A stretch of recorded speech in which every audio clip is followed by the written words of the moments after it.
One. Good morning. Today I want to show you some magic. Well, maybe not so much, but let's watch me pull a rabbit out of the hat. Ta-da! Oh, ta-da, TDA. Here's a new acronym you're going to be hearing a lot about in the next few weeks and months as we get ready for that awesome testing period. TDA, it really stands for text-dependent analysis. You're going to hear a lot about TDA as the run-up to the spring testing season starts. Now, what is TDA, or text-dependent analysis? Well, text-dependent analysis and text-dependent questions ask questions that force students to synthesize answers based on specific evidence. It is drawn from within a reading passage and demonstrate their ability to interpret the meaning behind that evidence.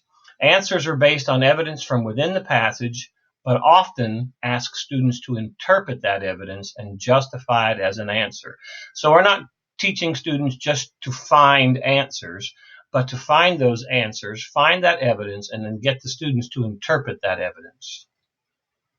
Why are we worried about that? Well, in short, here's the data from the spring 2016 SC Ready.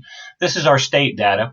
We also have our own Sumter data. If you want to have a look at it, check with your curriculum coach or curriculum coordinator or CRT or whatever we're calling them this week. Check with them, and they can show you the data for Sumter. But here we go, the state data. You can see that 48.7% of our students didn't even receive a score.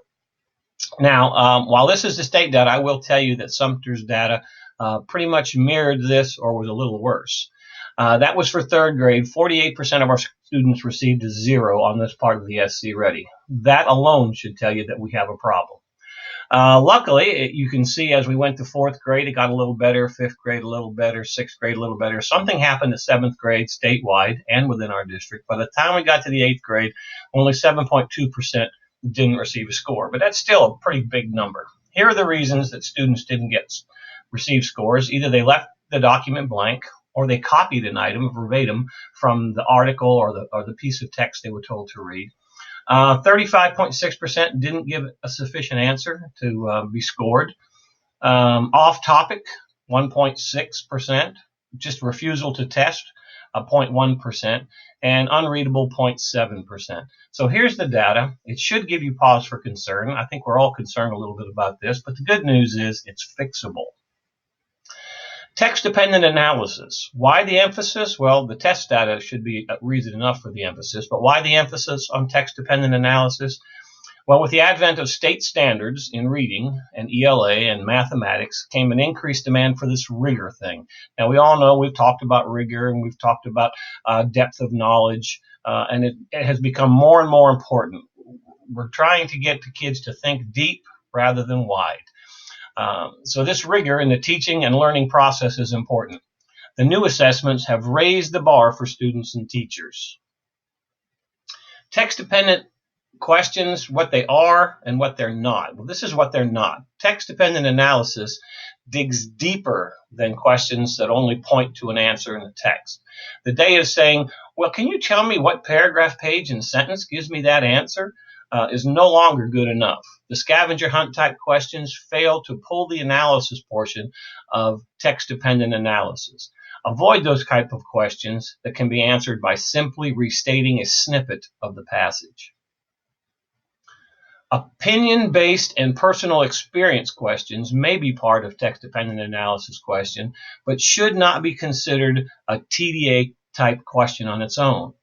Text-dependent analysis depends on students using information provided in the passage, that's evidence, and then they interpret that evidence in answering the question. Very important. They need both in order to be successful at TDA. Why text-dependent analysis is important? Well, making sure that students understand the meaning behind the content is at the root of text-dependent analysis.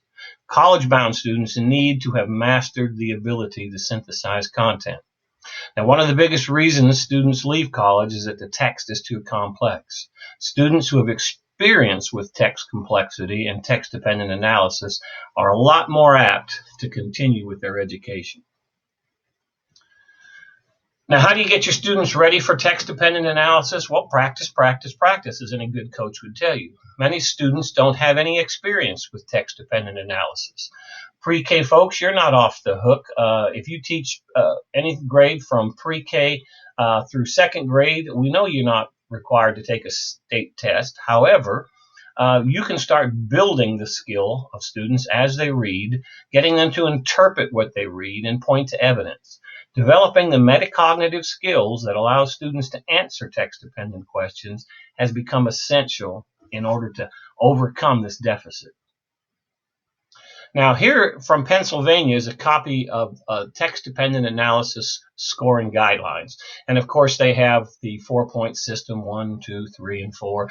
But I've never been able to figure out why people care about the 1, 2, and 3. I always taught my students this area, the 4, was what we were shooting for. So let's look at that. If you wanted the highest scores, what should we be looking for? We should be looking for effectively addresses all parts of the task, demonstrating the in-depth analytic understanding of the tests, effective introduction, development, and conclusion, identifying an opinion, a topic, or controlling idea. Now, here's 2 really important questions. A thorough analysis of explicit, in other words, evidence-based text, and implicit meaning, what we can apply based on the evidence. That really is the key to TDA. That is the key. You can also see that it has to be substantial, accurate, skillful use of transitions to link ideas, and even down here, sentence formation, grammar, usage, spelling, they're still all important. But what's really important is this idea of reading a text and being able to analyze it using both explicit and implicit meanings. That's the key, and that's what we need to build with our students, and that's what we need to work on. So what are the takeaways in preparing students for TDA? Well, it requires work, but it's not an impossible task. Hopefully we won't go overboard on this area and go crazy with it, because once you start focusing too closely on one thing, something else goes. But teachers, you need to see this. You need to know it's important, and we need to take measures to start working with our students as early as we can on those text-dependent analysis. It's very important.